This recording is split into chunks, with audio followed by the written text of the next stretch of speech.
Welcome back in this video, and now density is all done and you need to have the knowledge of velocity. Velocity I didn't this velocity scale I didn't touch.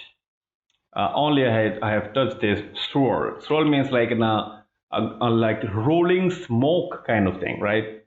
So this is a very straightforward kind of things. And noise is, I can tell you that it's a fake detail kind of thing. So I don't need to have some fake detail in it, because of this is extremely good for a large kind of explosion or fluid kind of thing. But here with this wispy smoke kind of thing, we don't need to have any kind of that look, right?